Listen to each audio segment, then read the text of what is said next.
March 21st, 3:45 a.m. The world outside Zone Echo was a canvas painted in shades of black and gray, the quiet broken only by the occasional rustle of leaves or distant cries of the infected. Inside the command center, a different storm brewed. Dim overhead lights cast long shadows across the room as Price stood over a detailed map of the region, her face etched with exhaustion and determination. "This isn't just a breach we're dealing with," she said, her voice low but commanding. "This is the start of something bigger." The tension in the room was palpable. Hayes leaned against the edge of the table, his arms crossed. "And what exactly are you proposing? That we chase these things into the unknown?" "We don't have a choice," Price replied. "Green's findings confirm it. Someone is controlling the infected, shaping them into something coordinated. We've already seen what happens when they attack in waves. Imagine what they'll do when they're fully organized." Hayes' jaw tightened. "We barely have the manpower to defend this place, let alone send teams into hostile territory." "Then we'll take a small team," Price said, glancing around the room. Her gaze landed on me, Maria, and Tucker. "We've been out there. We know what we're up against. Give us what intel you have, and we'll handle the rest." "Handle it?" Hayes scoffed. "You're talking about walking straight into the lion's den. For what? To confirm what we already suspect?" "No," Green interjected, stepping forward. "To find the source. To understand what we're dealing with before it's too late." The room fell into silence. Each of us knew the weight of the decision. Price's eyes met Hayes, and after a long pause, he nodded reluctantly. 4:10 a.m. The plan was hastily assembled but thorough. We'd head east toward a location Green had flagged as suspicious based on patterns of infected activity. Satellite imagery showed clusters of movement near a derelict research facility deep in the forest. It was a risky mission, but the potential reward outweighed the danger. The convoy was smaller this time. One armored truck and a jeep. Inside the truck, Green and Zoe pored over their equipment while Maria checked our gear for the 100th time. I sat near the back, staring at the forest as it loomed closer with each passing mile. Tucker broke the silence. "You ever get the feeling that we're being herded?" I glanced at him. "What do you mean?" He shrugged, his expression dark. "Every time we think we've got a lead, it's like they're one step ahead. What if that's the point? What if they want us to follow?" Maria snorted. "Then they're in for a rude awakening." "Or we are," Tucker muttered, leaning back against his seat. 6 a.m. The sun began to rise as we reached the edge of the forest, its weak light filtering through the dense canopy. The place had an unnatural stillness, as though the world itself was holding its breath. Price signaled for the convoy to stop, and we disembarked in tense silence. "This is as far as the vehicles go," she said. "From here, we're on foot. Stay sharp and stick together. We don't know what we're walking into." The forest was a labyrinth of twisted trees and thick underbrush. Every step felt like a gamble, the crunch of leaves underfoot threatening to give us away. The air was thick, damp, and carried an undercurrent of rot. I gripped my Halligan tool tightly, the familiar weight a small comfort in the growing unease. "You hear that?" Maria whispered. Her eyes scanned the treetops. I listened carefully. At first, there was only silence, but then I caught it. A faint clicking sound, rhythmic and deliberate, like the ticking of a clock. It seemed to come from everywhere and nowhere at once. "What the hell is that?" Tucker asked, his voice low. "Keep moving," Price ordered, though I noticed her grip on her rifle tighten. 6:45 a.m. We came across the first signs of activity. Broken branches, disturbed soil, and footprints, too many to count. They led us to a clearing, where the remnants of a camp stood in eerie silence. Shredded tents and scattered belongings told a story of panic and violence. "Looks recent," Maria said, kneeling beside a torn sleeping bag. "Maybe a day or two." Green examined a strange symbol carved into a nearby tree. The marking was intricate, almost ritualistic, with spirals and jagged lines intersecting at odd angles. "This isn't random," she murmured. "It's deliberate." "What does it mean?" Zoe asked, her voice barely above a whisper. Green shook her head. "I don't know, but whoever left it wanted it to be seen." Price's radio crackled. Movement to the south, came Hayes' voice. Looks like a small group, maybe 5 or 6. Human or infected? Price asked. Hard to say. They're moving slow, Hayes replied. Could be scouts. We'll check it out, Price said. She turned to us. Stay quiet and follow my lead. 7:15 a.m. We moved south, weaving through the trees with deliberate caution. The forest seemed to grow darker, the air thick with tension. Finally, we spotted them. A group of figures moving in single file, their forms shrouded by the shadows. At first glance, they looked human, but something about their movements was off, too rigid, too synchronized. What are they? Maria whispered. Green adjusted her binoculars. I don't think they're infected, she said, her voice trembling, but they're not normal either. Price motioned for us to hold position as she crept closer, her rifle trained on the group. Suddenly, one of the figures stopped and turned its head, a jerky, unnatural motion that made my stomach churn. Its face was partially obscured by a mask, but its glowing eyes were unmistakable. They're not human, I muttered, gripping my weapon tighter. The figure let out a shrill, mechanical sound, and the group scattered, disappearing into the trees like ghosts. Price cursed under her breath. They know we're here. Before we could react, a deafening roar erupted from the forest, and the ground beneath us shook.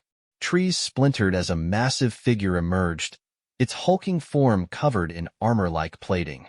It let out a guttural growl, its glowing scars pulsing like a heartbeat. Contact! Price shouted, raising her rifle. The creature charged, its movements impossibly fast for its size. I barely had time to react before it was upon us, swiping at Tucker and sending him sprawling. Maria fired a shot that ricocheted harmlessly off its armor. Aim for the joints. Green yelled, scrambling for cover. I swung my Halligan tool at the creature's knee, the impact jarring my arms. The creature stumbled but didn't fall, its glowing eyes locking onto me. For a moment, I felt like prey, my every instinct screaming to run. Fall back, Price ordered. Regroup at the clearing. We retreated, our movements frantic as the creature pursued. Every step felt heavier, the weight of the unknown pressing down on us. As we reached the clearing, the creature slowed, letting out another guttural roar before retreating into the shadows. 8 a.m. We regrouped at the edge of the clearing, our breaths ragged and our bodies battered. Tucker winced as Green examined his injuries, her hands shaking. It's learning, she said, her voice barely above a whisper. It's testing us. Price's face was grim as she reloaded her rifle. Then we'll make sure it doesn't get another chance. As the sun climbed higher, the forest seemed to grow darker, the shadows deeper. We weren't just fighting the infected anymore. We were fighting something far more dangerous, something that knew we were coming. 9 a.m. The forest seemed alive, its canopy whispering with unseen movement. Every gust of wind carried a tension that settled deep into my bones. We moved carefully, our steps muffled by the soft earth, our breaths shallow as we scanned the shadows for any sign of the creature that had attacked us. Price led the way, her rifle steady and her eyes sharper than ever. We're not alone out here, she murmured, her voice barely audible. Stay alert. Tucker grunted, clutching his injured side as he limped along. I'll stay alert when we're back behind walls and this forest is a memory. Maria shot him a glare. Focus. Complaining won't get us out of here any faster. Neither will running blind, Tucker shot back. But he fell silent when Price raised her hand, signaling a halt. Ahead of us, a figure emerged from the trees, cloaked in shadows. At first, I thought it was another one of the strange humanoids we'd encountered, but as it stepped into the light, my grip on my Halligan tool tightened. It was a man, gaunt and pale, with hollow eyes that seemed to pierce through the air. He held his hands up in a gesture of peace. Don't shoot, he said, his voice rasping like dry leaves. I'm not your enemy. Price kept her rifle trained on him. Then tell us who you are, and what the hell you're doing out here. The man's lips twitched into a thin smile. Name's Calloway, and if you're here, it means you're looking for answers. Lucky for you, I have them. We'll decide what's lucky, Price said, her tone cold. Start talking. Calloway's smile faded. You've seen them, haven't you? The ones that aren't quite human anymore. The ones with glowing eyes and strange scars. They're part of something much bigger than you can imagine. Green stepped forward, her eyes narrowing. What do you know about them? Calloway's gaze shifted to her, and for a moment, I thought I saw a flicker of recognition. I know they're not natural. They were made, engineered, and I know who's responsible. Who? Price demanded. Calloway hesitated, his eyes darting to the shadows around us. Not here. It's not safe. They're always watching. Then where? Price pressed. There's a safe house a few miles from here, Calloway said. If we make it there, I'll tell you everything. Maria scoffed. And how do we know this isn't a trap? Calloway met her gaze, unflinching. You don't. But if you want to survive what's coming, you'll take that chance. 9:45 a.m. The journey to the safe house was fraught with tension. Calloway led the way, his movements unnervingly quiet for someone who claimed to be on our side. The forest seemed to close in around us, the trees towering like silent sentinels. Every now and then, I caught glimpses of movement in the distance, shadows flitting between the trees, too fast to be human. The air felt electric, charged with the weight of being hunted. They're following us, Maria whispered, her knuckles white as she gripped her rifle. Let them, Price said. We'll deal with them if we have to. Calloway glanced over his shoulder. They won't attack. Not yet. They're testing us. Testing us for what? I asked. His expression darkened. For weaknesses. That's what they do. They study, they adapt, and then they strike. The realization sent a chill through me. It wasn't just the infected anymore. Whatever these beings were, they had a purpose, and we were part of it. 11 a.m. The safe house was little more than a crumbling cabin nestled deep in the forest. Its windows were boarded up, and its exterior was covered in moss and vines. Calloway pushed open the door, revealing a dimly lit interior cluttered with maps, notebooks, and equipment that looked like it hadn't been touched in years. The air inside was heavy, tinged with the metallic tang of old blood and mildew. It felt as though the room itself had absorbed the weight of his secrets. Welcome to my humble abode, he said with a wry smile. Price wasted no time. Start talking. Who's behind this? Calloway moved to a table covered in papers and spread out a map. The map was riddled with notes and cramped handwriting, lines and arrows connecting locations like a spider's web. It's a group called Orpheus. They've been operating in the shadows for years, experimenting with the infected, trying to weaponize them. Why? Green asked, her voice sharp. Control, Calloway said simply. They think the infected are the next stage of evolution. If they can control them, they can control the future. Maria leaned against the wall, her expression skeptical. And how do you know all this? Calloway hesitated, then pulled up his sleeve to reveal a series of scars running down his arm. The scars were jagged, uneven, like they had been inflicted with no regard for healing. Because I used to work for them. I helped create the very monsters you're fighting. The room fell silent, the weight of his confession settling over us like a heavy fog. Price's hand tightened around her rifle.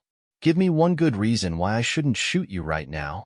Because I'm your only chance at stopping them, Calloway said, his voice steady. I know where their main facility is. I know how they operate. And I know how to bring them down. Green stepped closer, her eyes locked on Calloway. If you're lying, I'm not, he said firmly. But if you don't act soon, it won't matter. Orpheus is already in motion. And once they unleash what they've been working on, there's no stopping it. 12:30 p.m. We spent the next hour poring over Calloway's maps and notes. The more he revealed, the more horrifying the picture became. Orpheus wasn't just experimenting with the infected. They were creating hybrids, blending human and infected DNA to produce creatures that were faster, stronger, and smarter than anything we'd faced before. Images of these hybrids, sketched in chilling detail, littered the table. Elongated limbs, unnatural muscle growth, and glowing scars were recurring features. This is insane, Maria muttered, running a hand through her hair. They're playing God. And they're winning, Calloway said. Unless you stop them. Price stood, her expression unreadable. We'll need proof. Something we can take back to Hayes to justify an assault. Calloway nodded. Their main facility is about 10 miles from here. It's heavily guarded, but I know a way in. If we can get to their central lab, we'll find everything we need. And what happens if we don't make it out? I asked. Calloway met my gaze, his eyes hard. Then the world ends. Simple as that. 2 p.m. The forest thinned as we approached the outskirts of Orpheus's facility. The air was heavy, saturated with the acrid tang of chemicals and decay. Every step closer made the hairs on the back of my neck stand on end. The place didn't just feel wrong. It felt alive, as though the earth itself recoiled from what was being done here. Calloway crouched low, gesturing for us to halt. "This is it," he whispered, his voice barely audible. He pointed to a ridge overlooking the facility. "From up there, you'll get a clear view of the compound. But keep low. They have patrols." Price motioned for us to follow, her rifle at the ready. We crept up the ridge, the loose soil beneath our boots threatening to give us away with every movement. As we reached the crest, the facility came into view. It was massive, a sprawling complex of interconnected buildings surrounded by towering fences topped with razor wire. The main building was a monolithic structure of steel and glass, its surface reflecting the weak sunlight like a dark mirror. Guard towers loomed at each corner of the perimeter, their searchlights sweeping the grounds with methodical precision. Beyond the fences, clusters of infected wandered aimlessly, their movements sluggish but unnerving. "That's not just a research station," Green said, her voice shaking. "It's a fortress. And they're not just defending it," Calloway added. "They're containing something." Maria adjusted her scope, peering through her rifle's sights. "What kind of operation needs that many guards?" "The kind that's hiding the end of the world," Calloway replied. His tone was grim, but his eyes burned with conviction.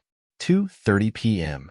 We spent the next 30 minutes observing the facility, mapping out its defenses and patrol routes. Price pointed to a drainage ditch that ran beneath the fence.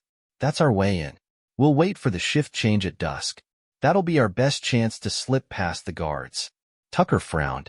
"And once we're inside?" "We stick to the plan," Price said. "Find the lab, gather evidence, and get out. Quick and quiet." Calloway's expression darkened. "It won't be that simple. The lab's deep in the main building. You'll have to go through security checkpoints and automated defenses. And that's assuming the experiments don't find you first." "Experiments?" I asked, my stomach tightening. He nodded. "Hybrids. They've been testing them in live conditions. They're not just specimens, they're weapons." Price's jaw tightened. "Then we'd better move fast." 6 p.m. The sun dipped below the horizon as we descended into the drainage ditch. The air was damp and suffocating, the narrow space forcing us to crawl on hands and knees. My heart pounded in my chest as we neared the fence, the sound of our breathing amplified in the claustrophobic tunnel. "Hold," Price whispered, raising a hand. We froze, the distant sound of voices filtering down the tunnel. Flashlights swept over the ditch, the beams of light dancing dangerously close to our position. I held my breath, gripping my Halligan tool so tightly my knuckles ached.